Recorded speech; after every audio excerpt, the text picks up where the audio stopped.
You, John Fitzgerald Kennedy, do solemnly swear. I, John Fitzgerald Kennedy, do solemnly swear.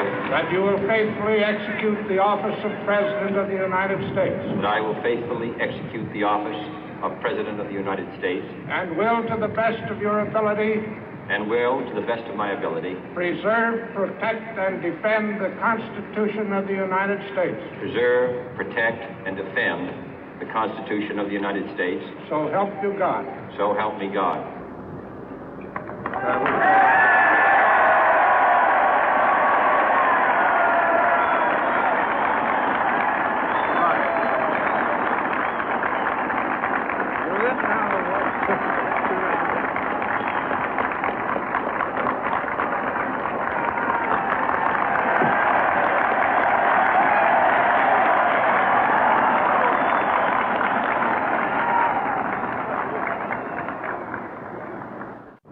Vice President Johnson, Mr. Speaker, Mr. Chief Justice, President Eisenhower, Vice President Nixon, President Truman, Reverend clergy, fellow citizens. We observe today not a victory of party, but a celebration of freedom, symbolizing an end as well as a beginning, signifying renewal as well as change.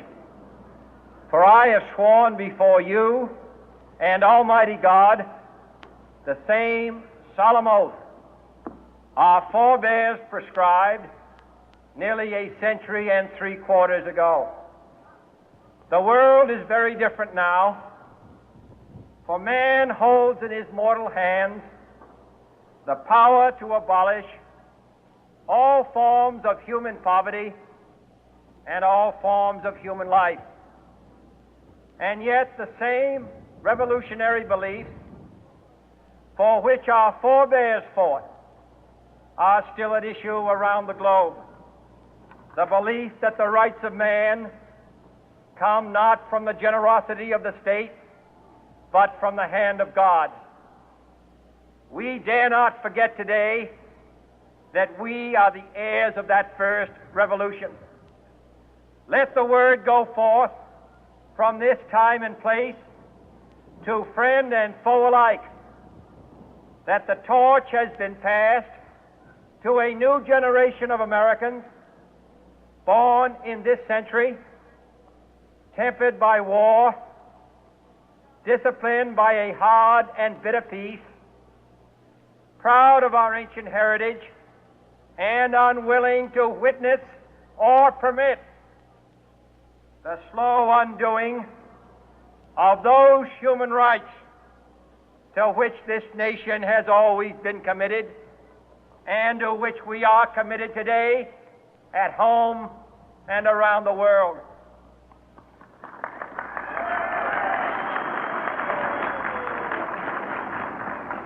Let every nation know, whether it wishes us well or ill, that we shall pay any price, bear any burden, meet any hardship, support any friend, oppose any foe to assure the survival and the success of liberty.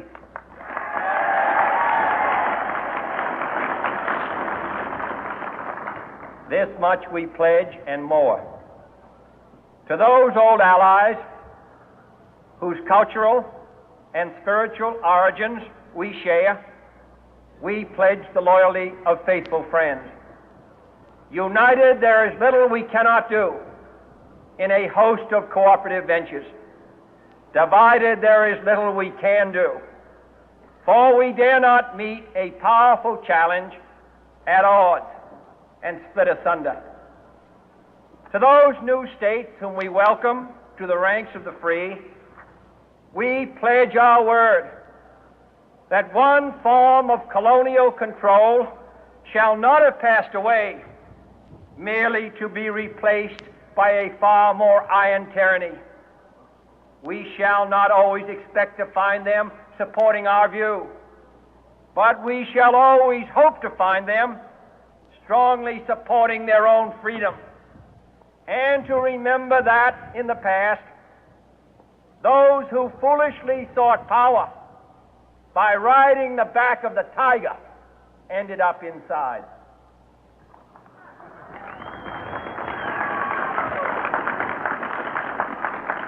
To those people in the huts and villages of half the globe struggling to break the bonds of mass misery, we pledge our best efforts to help them help themselves for whatever period is required, not because the communists may be doing it, not because we seek their votes, but because it is right. If a free society cannot help the many who are poor, it cannot save the few who are rich.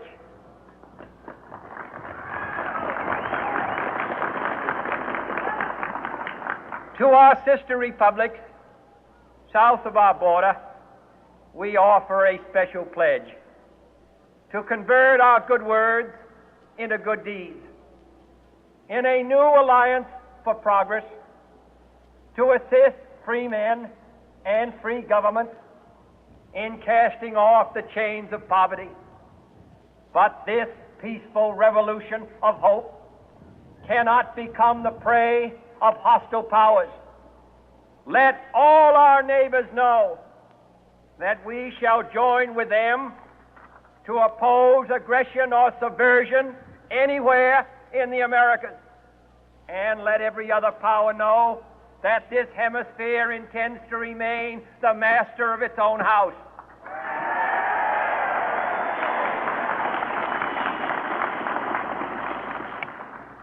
To that world assembly of sovereign states, the United Nations, our last best hope, in an age where the instruments of war have far outpaced the instruments of peace, we renew our pledge of support to prevent it from becoming merely a forum for invective, to strengthen its shield of the new and the weak, and to enlarge the area in which its writ may run.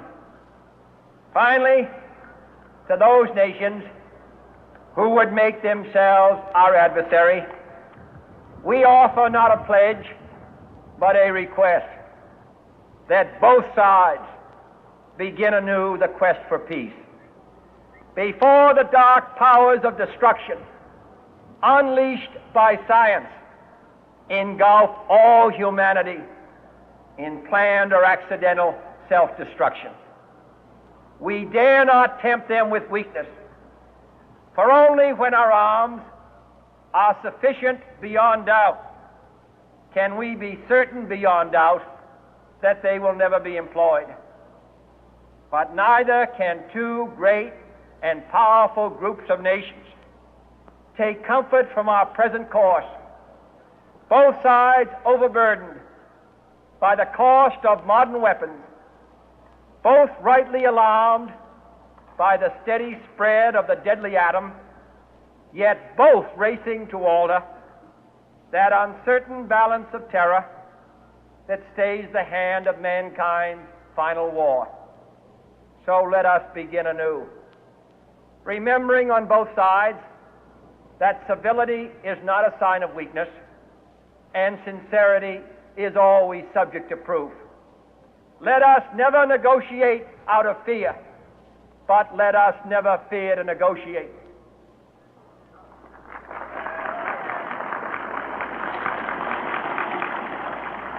Let both sides explore what problems unite us, instead of belaboring those problems which divide us. Let both sides, for the first time, formulate serious and precise proposals for the inspection and control of arms, and bring the absolute power to destroy other nations under the absolute control of all nations.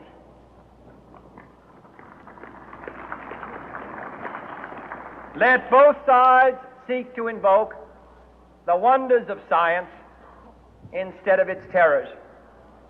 Together, let us explore the stars, conquer the deserts, eradicate disease, tap the ocean depths, and encourage the arts and commerce.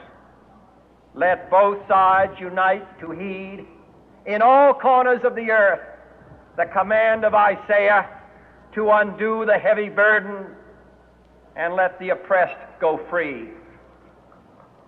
And if a beachhead of cooperation may push back the jungle of suspicion, let both sides join in creating a new endeavor, not a new balance of power, but a new world of law, where the strong are just and the weak secure and the peace preserved. All this will not be finished in the first 100 days, nor will it be finished in the first 1,000 days, nor in the life of this administration, nor even perhaps in our lifetime on this planet. But let us begin.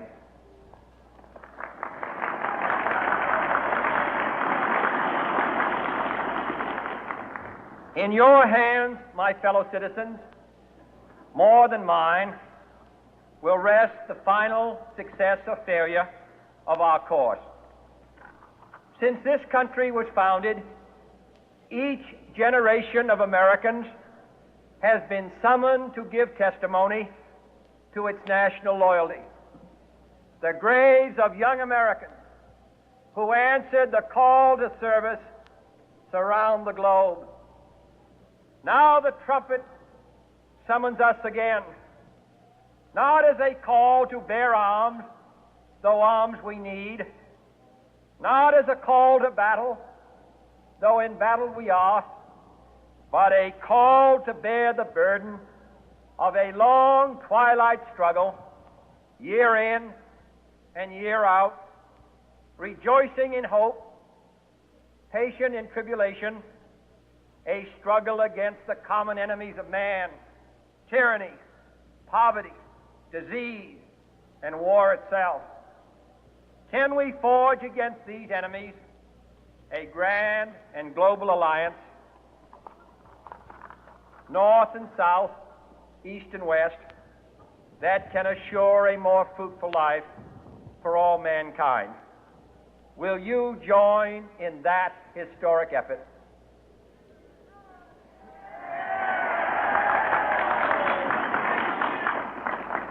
In the long history of the world, only a few generations have been granted the role of defending freedom in its hour of maximum danger. I do not shrink from this responsibility. I welcome it.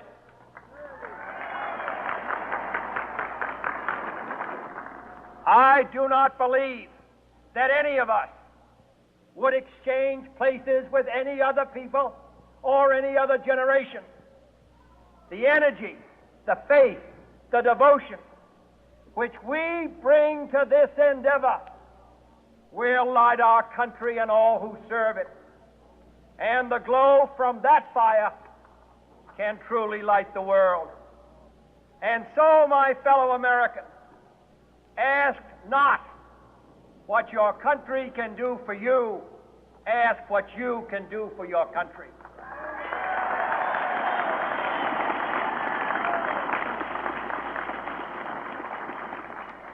My fellow citizens of the world, ask not what America will do for you, but what together we can do for the freedom of man.